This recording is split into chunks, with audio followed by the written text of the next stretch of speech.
ఈరోజు ఇంకొక షెడ్యూల్లో నేను షూట్కి వచ్చేసాను. ఇప్పుడే నా షూట్ అంతా కూడా కంప్లీట్ అయ్యింది. నేను చెప్పాను కదా మీకు కావాల్సిన క్వశ్చన్స్ ఏమైనా ఉంటే అడగండి అని చెప్పి. మీరు నన్ను కొన్ని క్వశ్చన్స్ అడిగారు, నేను మీకు ఆన్సర్ చేయడానికి మీ ముందుకు వచ్చేసాను. సో నాతో పాటు మీ అందరికీ ఇష్టమైన కార్తిక్ని కూడా తీసుకొని వచ్చేసాను. So here is Karthik. Hello. So మన సబ్స్క్రైబర్స్ అందరూ ఇప్పటి వరకు చాలా క్వశ్చన్స్ అడిగారు నిన్ను. మీన్ వైల్ నేను బీటీఎస్ తీస్తున్న టైంలో కొన్ని క్వశ్చన్స్ అడగండి అన్నప్పుడు మీరు అడిగిన క్వశ్చన్స్ని మన కార్తిక్ని అడిగి నేను ఇప్పుడు తెలుసుకుంటాను, మీరు కూడా తెలుసుకోండి.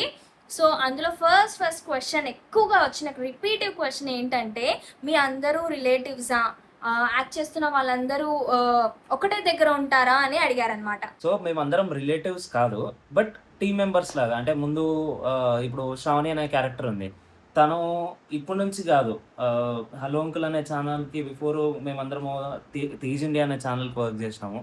ఆ తేజ్ ఇండియా అనే ఛానల్ నుంచి తను మాతో పాటు ట్రావెల్ అవ్వడము, తనకు యాక్టింగ్ వెరీ ప్యాషనేట్, చాలా చాలా చాలా డీప్గా పర్ఫార్మెన్స్ చేస్తుంది. అలా గ్రాప్ చేసుకొని లోక్స్తా అలా గ్రాప్ చేసుకొని అక్కడక్కడ ఆనిముత్యాలు ఏవైతే ఉన్నాయో అన్ని డైమెన్షన్ని కలిపి ఇక్కడ తీసుకొచ్చి ఈ తోటికోడలు అనే జర్నీలో అందరినీ ప్లేస్ చేసి అలైన్ చేసుకున్నాము. అండ్ ఈ రుషిత, ఈ సంధ్య అనే అమ్మాయిలు హలో అంకుల్ అనే ఛానల్లో స్టార్టింగ్ నుంచి వాళ్ళు చిన్న చిన్న షార్ట్స్లో యాక్ట్ చేయడము, అక్కడ నుంచి వాళ్ళ యాక్టింగ్ స్కిల్ని చాలా ప్రూవ్ చేసుకున్నారు. నేను ఇలా కూడా చేయగలుగుతాను, అలా కూడా చేయగలుగుతాను.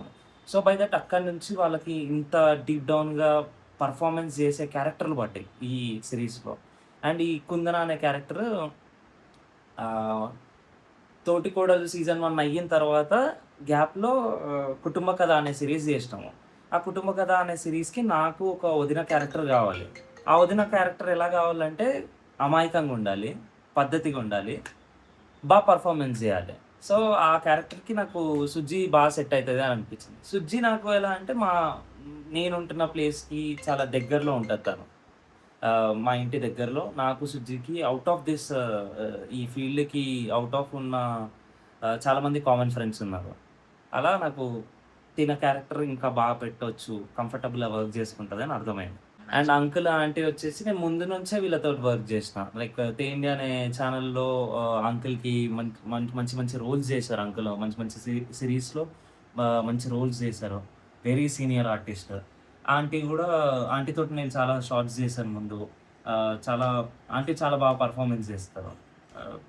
అంటే డైలాగ్ ఒకసారి అంటుకుంటే ఆ సీన్లో దిగిపోతే పర్ఫార్మెన్స్ కొట్టేస్తారు. అది ఓవరాల్లీ. సో తోడికోడళ్ళు సీజన్ 1 చాలా పెద్ద హిట్ అయింది. ఆల్రెడీ అంటే బాహుబలి 1 హిట్ అయిన తర్వాత బాహుబలి 2 స్టార్ట్ చేద్దామంటే కొన్ని గట్స్ కావాలి. అంటే ఆ ఎక్స్పెక్టేషన్స్కి మళ్ళీ రీచ్ అవుతామా లేదా అనే భయం అనేది ఒకటి ఉంటుందన్నమాట. సో తోడికోడలు సీజన్ 1 అయిపోయి హిట్ అయిపోయిన తర్వాత మళ్ళీ తోడికోడలు 2 స్టార్ట్ చేద్దాం అనుకున్నప్పుడు మీరేమైనా భయపడ్డారా? ఎందుకు? ఏ పాయింట్లో భయం లేకుండే, ఒక్కటే ఫిక్స్ అయ్యండి. తోటికోడలు ఏదైతే ఉందో సీజన్ 1, ఆ సీజన్ 1 అంత పెద్ద హిట్ కొడుతుంది నేను ఎక్స్పెక్ట్ చేసిన. 80% హిట్ గ్యారంటీ అనేసి ఫిక్స్ అయినా. ఇంకా 20 ఆడియన్స్ అయితే చాలా దేవుళ్ళు డీప్ ఇచ్చేసారు. దాని తర్వాత నేను గ్యాప్ తీసుకున్నాను ఒక 6 months. చాలా డీప్గా కూర్చొని ఎక్కడ హిట్ అయింది, ఎందుకు హిట్ అయింది, జనాలకి ఏం కావాలి, అన్నిటినీ చాలా నీట్గా అలైన్ చేసుకొని ఆ 6 months కాన్సన్ట్రేషన్ మొత్తం తోటికోడల పైన పెట్టండి. అందుకే సీజన్ 1 22 ఎపిసోడ్స్ అయితే సీజన్ 2 ఏకంగా 100 ఎపిసోడ్స్. 100 ఎక్కడ, 22 ఎక్కడ? ఈ 100 ఎపిసోడ్స్ కథ కావాలంటేనే మీరే ఇమాజిన్ చేసుకోండి. 3 minutes of each episode. 3 into 100 300 minutes. అంటే ఎంత లాంగ్ అది? 300 minutes. 300 minutes అంటే ఇప్పుడు 100 ఎపిసోడ్స్ అన్నప్పుడు ఆల్రెడీ ఇన్ని మినిట్స్ కష్టపడి మనం షూట్ చేసి తర్వాత ఎడిటింగ్ ఎవ్రీథింగ్ అంతా ప్లాన్ చేసుకుని ఫుల్ ప్యాక్తో ఈ రోజు ఎపిసోడ్ పడాలి, ఈ రోజు ఈ బ్యాంక్ పడాలని మీరు రాసుకుని తీసుకుని అందరి ముందుకు వస్తున్నా కూడా రోజుకి 2 episodes కావాలని అడుగుతున్నాం మన సబ్స్క్రైబర్స్కి. మనం ఏం చెప్పగలం? 2 episodes అంటే మీకే ఎట్లుంటుంది తెలుసా? అది ఇది అయిపోయిందా అంతే. అంటే మీకు ఆ క్యూరియాసిటీ, దాంట్లో ప్రతి షాట్లో ఒక అర్థం ఉంటుంది, ప్రతి షాట్లో ఒక మీనింగ్ ఉంటుంది, లైఫ్లో లెసన్స్ ఉంటాయి. ఎలా ఉండకూడదు, ఎలా ఉండాలి, ఎవరిని నమ్మాలి, ఎవరిని నమ్మకూడదు, మనుషులు ఎలా బతకాలి, ఆ రిలేషన్స్ ఏంది, ఇంత రియాలిటీ. డీప్గా రియాలిటీ, ఇవన్నిటికీ ఇంత డీప్ మీనింగ్ ఉన్న సిరీస్ రోజుకు 2 ఎపిసోడ్లు పెట్టినాం అనుకో, ఆ అయిపోద్దిలే అన్నట్టు మీకే అనిపిస్తుంది. అదే వన్ ఎపిసోడ్ పెట్టినాం అనుకోండి, మీకు కూడా బాగుంటది. ఒకవేళ మీకు అంత ఓపిక లేదంటే మీకు ఇంకో ఆప్షన్ కూడా ఉన్నది. 1 వీక్ చూడకండి, 1 వీక్ డైలీ ఎపిసోడ్స్ చూడకండి. ఒకటేసారి ఆ 1 వీక్ మొత్తము నేను 10 ఎపిసోడ్స్ చెప్పిన ఒకటేసారి రిలీజ్ చేస్తున్నాను అదే ఛానల్లో లాంగ్ ఫార్మాట్లో, దాంట్లో చూడండి. బట్ రోజుకి ఒకటి పెడితేనే మీకు ఆ ఫీల్, ఆ ఈజ్ బిల్డ్ అవుతుంది. లేకపోతే అది పోతుంది, రైట్ వస్తుందిలే అన్నట్టు అవుతుంది. సో అందుకే కదా నెక్స్ట్ టైం అవుతుంది అనే థింగ్ బాగుండాలి కదా. అండ్ ఇంకొకటి, అసలు విష్ణుకి ఈ స్టోరీ రాయాలని అసలు ఎక్కడి నుంచి ఇన్స్పిరేషన్ వచ్చింది? అసలు మీరేమైనా రిలేటెడ్ దీనికి, ఎవరి స్టోరీ ఇది అని అడిగారు అందరూ. నాకు చాలా చాలా చాలా చాలా ఇష్టమైన పర్సన్, నేను చాలా నా లైఫ్లో చాలా ఇంపార్టెంట్ పర్సన్. వాళ్ళ లైఫ్లో ఇది చాలా డీప్ ఎక్స్పీరియన్స్ అయ్యారు. అంటే ఎక్కడి నాట్ నుంచి అబౌట్ చూసారు? ప్రెగ్నెన్సీ, బట్ మిగతా ఏదైతే లో క్యాస్ట్ మ్యారేజ్, పెద్ద కోడలు చిన్న కోడలు, డివిజన్లు, అత్త మామ ఏం చేయకపోవడము, చాలా డీప్గా చూసిరు. అదంతా నాకు మైండ్లో రిజిస్టర్ చేసుకోవడం. అండ్ ఓవరాల్లీ నేను ఒక 18 to 20 మ్యారీడ్ లేడీస్, అంటే మ్యారీడ్ ఉమెన్స్ తోటి మాట్లాడినా. మా అక్కలు, మా వదినలు, నాకు తెలిసిన ఫ్రెండ్స్, అంటే నా నా ఫ్రెండ్స్ కొంతమంది ఫాస్ట్గా మ్యారేజ్ అయిన వాళ్ళు ఉన్నారు. వీళ్ళందరి దగ్గర వాళ్ళ పర్సనల్ స్టోరీస్ అన్నీ నేను ఇన్ని ఒక దగ్గర నోట్ డౌన్ చేస్తే, ఇంత పెద్ద డైరీలో మొత్తం వాళ్ళ లిస్టే వచ్చింది. ఒక్కొక్క పేరు పెట్టుకొని వాళ్ళకి సంబంధించిన స్టోరీ మొత్తం రాసిన. ఇంత పెద్ద డైరీలో మొత్తం కథ నిండిపోయింది. వాటిని అన్నిటిని అండ్ నా పర్సనల్ థింగ్ అండ్ జనాలకు అన్నీ ఏదైతే రియాలిటీలో అయితేనే న్యూస్లు చదవడం, ఇవన్నీ అన్నీ చూసుకొని ఒక్క దగ్గర చేరిస్తే అప్పుడు ఇంత పెద్ద కథ అయింది. రియల్గా జరిగిన ఇన్సిడెంట్స్ అక్కడ ఇక్కడ అన్ని నోట్ చేసుకుని తీయడం వల్లనే మీరు కూడా పెట్టిన ప్రతి షాట్ కింద అరే మాకు ఇలా జరిగింది, మాకు తెలిసిన వాళ్ళకి ఇలా జరిగింది, అప్పుడు ఇలా అయ్యింది అని మీరే కామెంట్స్ పెడుతున్నారు. సో ఇంత కష్టపడి రాసినందుకు అండ్ మీరు ఇచ్చే రీచ్, మీరు ఇచ్చే ప్రేమ, మాకు దక్కుతున్న ప్రేమ మేము చాలా చాలా ఓవర్వెల్మింగ్గా ఫీల్ అవుతున్నాము. మీరు ఎలా ఫీల్ అవుతున్నారు? చాలా హ్యాపీగా ఉన్నా, ఎందుకంటే నా లైఫ్లో this is the first biggest achievement, biggest thing, biggest hit. చిన్న ఏజ్లో అట్ ద ఏజ్ ఆఫ్ 22 ఇది కొట్టిన. ముందు ఉంటుంది, నన్ను గుర్తుపెట్టుకొని, పేరు గుర్తుపెట్టుకోండి, అవుతుంది. ఇంకా చాలా చాలా చూడబోతున్నారు, వస్తాయి. ఎట్ ద ఏజ్ ఆఫ్ 22లో మన్నే విష్ణువర్ధన్ పేరుని గుర్తుపెట్టుకోమని మీరు అన్నారు. అసలు ఈ 22 ఇయర్స్లో ఎక్కడి నుంచి వస్తుంది ఇన్స్పిరేషన్? అసలు ఎలా ఇలా ఉండగలుగుతున్నారు? మీ వెనకాల ఉన్నది ఎవరు? అంటే ఎవరిని చూసి మీరు ఇన్స్పైర్ అయ్యి ఈ స్టేజ్కి వచ్చారు? నా లైఫ్లో 3 డివిజన్స్ నేను ఇంత ఇన్స్పైర్ అవ్వడానికి. First division is my family next level support ఇచ్చారు చాలా తక్కువ ఏజ్లో. నేను ఈ ఫీల్డ్కి వచ్చింది అట్ ద ఏజ్ ఆఫ్ 16 ఇయర్స్కి. ఇప్పుడు 22 ఇయర్స్ నేను ఇదే ఫీల్డ్లో ఉన్నాను. ఫ్యామిలీ నాకు చాలా సపోర్ట్ ఇచ్చి వాళ్ళు నాకు నువ్వు పోరా నేను చూసుకుంటా అని పంపించారు. నమ్మకం, నువ్వు పోరా నేను చూసుకుంటా, ఇల్లు గురించి నువ్వు మర్చిపో, నువ్వు ఏదో ఒకటి అచీవ్ కొట్టావు అని పంపించారు. So family. సెకండ్, ఏదైతే ఇప్పుడు ఇంట్లో నుంచి బయటికి అడుగు పెట్టిన తర్వాత ఒక ప్లేస్ కావాలి. ఎలాంటి ప్లేస్ అంటే ట్రస్ట్ ఉండే ప్లేస్, నేర్పించే ప్లేస్. అంటే నాకు చిన్నప్పటి నుంచి ఒకటే ఫిలాసఫీ దట్ నీకన్నా నీ ఏజ్ గ్రూప్ వాళ్ళకన్నా, నీకంటే చిన్న ఏజ్ గ్రూప్ వాళ్ళకన్నా ఉండడం కన్నా, నీకన్నా పెద్ద ఏజ్ గ్రూప్ వాళ్ళతో నువ్వు ట్రావెల్ అయితే చాలా నేర్చుకుంటూ చాలా డెవలప్ అవుతావు అని. నా inspiration one and only person Dorasai Tej అన్న. ఆయన Tej India writer, director and actor, Tej India YouTube ఛానల్కి. అండ్ 7 years నుంచి అన్నతోటి నేను ట్రావెల్ అయ్యాను. నేను ఇప్పుడు మీకు ఏదైతే కథ చూపించానో, తోటికోడలు అంటే కథ, ఏదైతే మీకు డైరెక్షన్, యాక్టింగ్, రైటింగ్, అరే ఇంత బాగా చేస్తున్నావు విష్ణు అని అంటున్నారు కదా.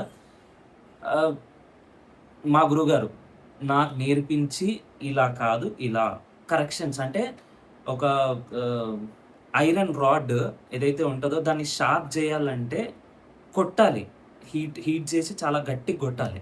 అలా నన్ను చాలా ఎన్నోసార్లు నన్ను తిట్టి ఇది కాదు ఇది అనేసి, కొన్నిసార్లు ప్రేమగా చెప్పడం, కొన్నిసార్లు కొట్టడం, కొన్నిసార్లు తిట్టడం, ఒక గురువు ప్లేస్లో ఉండి నన్ను ఇంత దూరం తీసుకొచ్చారు. ఈ ఇక్కడి వరకు రావడానికి కారణం ఆయన ఒక్కడే. అండ్ ఇక్కడ నుంచి ముంగడికి వెళ్ళడానికి కారణం కూడా ఆయన్నే. అంత ధైర్యం ఇచ్చి యూ క్యాన్ డూ ఇట్ అని నన్ను పుష్ చేసే వ్యక్తి. So he's my biggest inspiration. And third వచ్చేసి ఈ థర్డ్ ప్లేస్లో నా ఫ్రెండ్స్, నన్ను ట్రస్ట్ చేసే వాళ్ళు ఉన్నారు. ఆశీష్, యశ్వంత్, వీళ్ళిద్దరూ వెరీ వెరీ సపోర్టివ్. అంటే ఒకరేమో మేనేజ్మెంట్ చూసుకుంటారు, ఒకరేమో డిఓపి అండ్ ఎడిటింగ్ చూసుకుంటారు. Very creative. నాది యశ్వంత్ది జర్నీ కూడా వెరీ స్టార్టింగ్ నుంచి అయ్యింది. లైక్ నేను యశ్వంత్ ఒకటేసారి ఈ ఫీల్డ్లోకి దిగినాము. నేను రైటింగ్ డైరెక్షన్ పైన కాన్సన్ట్రేషన్ చేస్తే ఆయన వాడు ఎడిటింగ్ అండ్ డిఓపి పైన కాన్సన్ట్రేషన్ చేసాను. ఏదైతే ఈ 4 వర్క్స్ మా దగ్గర ఉన్నాయి కాబట్టి ఈ తోటికోడలు అనే సిరీస్ మొత్తానికి రైటింగ్ డైరెక్షన్ నేను చేసి, యాక్టింగ్ నేను చేసి, అండ్ ఎడిటింగ్ డిఓపి వాడు చేశాడు. And one more person Randhir అన్న. ఆయన మా టీం మొత్తానికి ఏదైతే ఉందో వెరీ సపోర్టివ్. ఏదైనా వర్క్ కావాలి అని అంటే ఇమ్మీడియట్లీ చేయించే పర్సన్. సో నేను రైటింగ్ డైరెక్షన్ చేస్తూ ఉంటాను, యశ్వంత్ గారు ఎడిటింగ్ డిఓపి చేస్తూ ఉంటాడు, అండ్ ఎగ్జిక్యూటివ్ ప్రొడ్యూసర్గా రణధీర్ అన్న చేస్తూ ఉంటారు. చాలా క్రియేటివ్. ఆయన్నే మా అన్న క్యారెక్టర్ చేస్తున్నారు కదా ప్రేమ్, ఆయన్నే ఎగ్జిక్యూటివ్ ప్రొడ్యూసర్. ప్రతిసారి షూట్ ఉన్నది అని అంటే యాక్టివ్గా మొత్తం పనులు అయిపోగొట్టేస్తాడు అది. అండ్ ఆశీష్ ఎగ్జిక్యూటివ్ మేనేజర్గా చేస్తున్నారు. సో ఇది ఓవరాల్లీ నాకు ఇన్స్పిరేషన్ ఇచ్చేది మాత్రం మా టీం మెంబర్స్, మా గురువుగారు, మా ఫ్యామిలీ. సో అందరూ అనుకుంటున్నారు ఇలా తోడికోడలు చాలా హిట్ అయింది అండ్ ఇందులో మన లిషాన్ ఉన్నాడు, తనకి వచ్చిన ఫేమ్తో తను లైక్ టెలివిజన్ వరకు వెళ్తున్నాడు. సో మనమందరం కూడా ఏమైనా టీవీలో వెళ్ళే ఛాన్సెస్ ఉన్నాయా అని కూడా అడుగుతున్నారు అనమాట. సో దాని మీద మీ ఒపీనియన్ ఏంటి? చాలా హార్డ్లీ వర్క్ ఆన్ చేస్తున్నాం దాని మీద. Television as well as silver screen. Time పట్టొచ్చేమో, బట్ మీ ప్రేమ మాకుంటే తప్పకుండా తొందరగా వచ్చేస్తాం. ఒకటే ఏంటంటే మర్చిపోకండి మమ్మల్ని. ఈ వ్లాగ్ పెట్టేసరికి షార్ట్స్ లో మీకు తెలిసిపోయి ఉంటుందో తెలియకపోయి ఉంటుందో మాకు తెలియదు, కానీ మీ అందరు అడిగిన క్వశ్చన్, శ్రావణి మంచిదా కాదా? శ్రావణి మీ సైడా ఆ సైడా? యాక్చువల్లీ అది నేను ఇప్పుడు చెప్పిన, ఒకవేళ ఇప్పుడు రిలీజ్ అయిన తర్వాత ఈ బ్లాగ్ వచ్చింది అనుకో, అది నేను చెప్పినా కూడా మీకు అర్థం కాదు. లైక్ ఆల్రెడీ చూసేసి ఉంటారు కాబట్టి. ఒకటే ఏంటంటే ఎవరిని నమ్మకూడదు, అలానే నమ్మకుండా వదిలేయకూడదు.